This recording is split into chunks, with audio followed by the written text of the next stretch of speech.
There's something about the classic office crush. Maybe it's the way your heart jumps every time she laughs at your dumb Zoom jokes, or how she remembers your favorite coffee order when it's her turn to do the Starbucks run. Maybe you both share a secret look whenever the boss says, "Quick question," at 4:57 p.m. Whatever it is, falling for a coworker can make work feel like a sitcom, equal parts hilarious and mortifying. I've been there, and let me tell you, it's not just about big, bold moves. It's a marathon of small wins, careful timing, and knowing when to dial up the charm or the memes.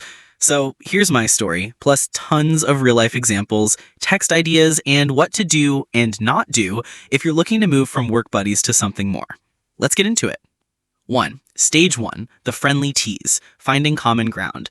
When you first get a crush on a coworker, your biggest fear is being obvious. Nobody wants to be that person. So I started with harmless banter and inside jokes, the safest way to test the waters. Real life example. Her. I think my laptop hates me. The spreadsheet hasn't saved once. Me. Did you try yelling at it? That's my go-to IT support. Her. I'll try the classic, threaten to throw it out the window. Me. If you do, please send me a slow-mo video. Instant Slack fame. Or during a staff meeting. Me. DM during a particularly boring presentation. Blink twice if you need to be rescued. Her. I am basically sending Morse code at this point. Why does this work? It shows you're paying attention, you've got a sense of humor, and you're both on the same team when it comes to surviving work. 2. Becoming the coffee conspirator. The office coffee run is the great American workplace ritual. I always used it as an excuse to chat a little more. Practical examples. They gave me the wrong latte. Do I demand justice or accept my fate?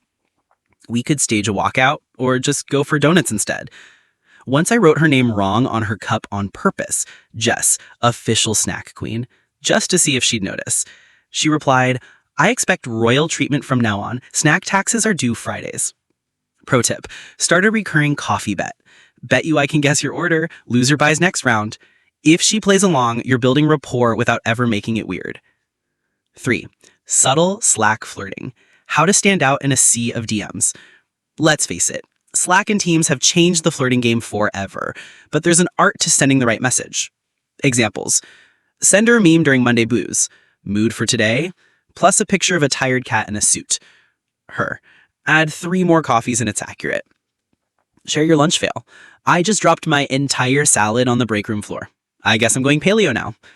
When she complains about the printer, rumor has it the printer only works for employees who have truly suffered. A golden rule, never make it too personal right away. You're the only reason I come to work. Is cringe. Wanna form a Pantai meeting club? Fun. 4. Lunch table banter, turning small talk into something more. In every office, there's that unspoken battle for lunch seating. If you can get a spot next to your crush, use it. Fun, non-creepy conversation starters. If you had to survive on only one cafeteria meal for the rest of your life, what would it be? Her. Probably the fries. At least I'd go out happy. So, real question. If our office turned into a reality show, who would be the first to get voted off the island? Definitely Kevin. He keeps stealing people's yogurts. Lunch challenge. I started the one weird question a day tradition at our table. Day 1. If you could ban one email phrase forever, what would it be? Day 2. You're allowed to add one completely useless thing to your job title. Go. It got everyone laughing and gave us tons of inside jokes for DMs later. 5. Taking the leap, from group to private chat. Eventually, if things are going well, you want to see if she's cool with a one-on-one conversation. Hey, you seem super into that murder mystery book. Want to do a book swap? Hand delivered at her desk, old school style. Our Slack banter deserves a coffee break. You free Thursday? Sometimes it's as simple as, you're the only person who understands my pain about the Office playlist. Want to escape for a real playlist at lunch? The real test. If she laughs, shares more personal stuff, or keeps the combo going after hours, you're winning. 6. Fun, flirty texts for after hours, when you're not at work. When you get to this level, the rules change. Now you can try a bit more playful, even slightly bold flirting. Ideas that worked for me. If you could delete one work task forever, what would it be? Winner gets a Starbucks gift card.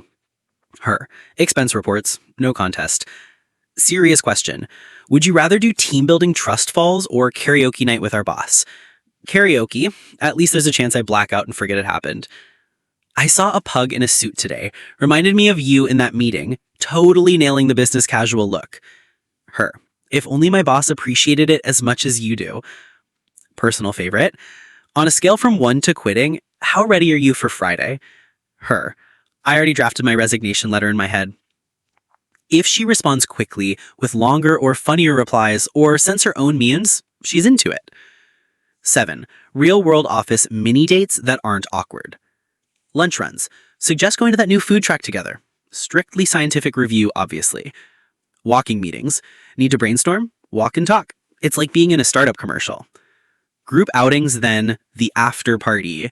If your team goes to happy hour and she's up for a nightcap or a donut stop after the main group leaves, that's huge.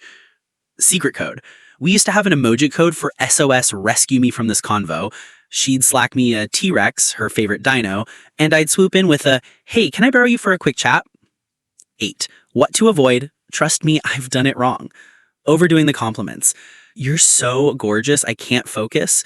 No, save that for when you're already dating. DMing at all hours. If she only replies at 10 a.m., don't text at midnight. Dragging her into gossip. You'll just seem petty.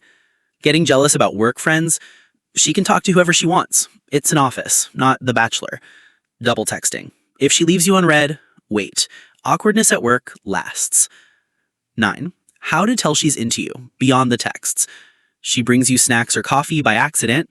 She remembers tiny things about you, like your childhood pet's name. She invites you to lunch, not just group stuff. She asks about your weekend, or shares hers unprompted.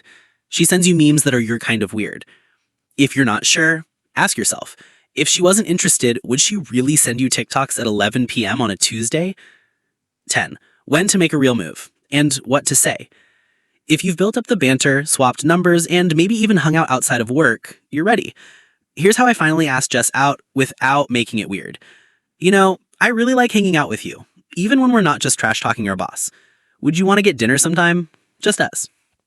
She smiled, said yes, and honestly, it felt less scary because we already had all those inside jokes and memories built up. 11. The aftermath. Keeping it professional. Just in case. Not every office crush works out. Sometimes the spark fizzles, or you realize you're better off as friends. If so, be gracious, keep things friendly, and never let anyone else in the office feel awkward. If it works out, well, now you have the best inside jokes at every meeting and someone to text about the bad office coffee for life. Sample messages you can actually use. Slack or Teams. SOS, stuck in a meeting, send memes. Can we start a petition for better snacks in the break room? If you could rename our company, what would you pick? Text. Just heard a song that made me think of that time we got lost after happy hour. Still one of my favorite random nights. I found the ultimate meme for your Monday mood. Prepare yourself. Random question. If you could trade jobs with anyone here, who would it be? In person. Let's make a deal. If you survive this week's deadline, coffee's on me. Lunch walk today. I promise no spreadsheets allowed. What biggest tip? Play the long game. Office flirting is all about subtlety and patience. Build a friendship, make her laugh, be the person she wants to message when she needs a break from work stress. Remember, sometimes the best moments are the little ones. A shared eye roll in a meeting, a coffee delivered just when she needs it, a well-timed meme. If you loved these stories, examples, or found a line that made you smile, hit that like button, subscribe, or drop your best or worst office crush moment in the comments. I'll be back with even more real-life dating and texting tips, so stay tuned and good luck on your own office sitcom.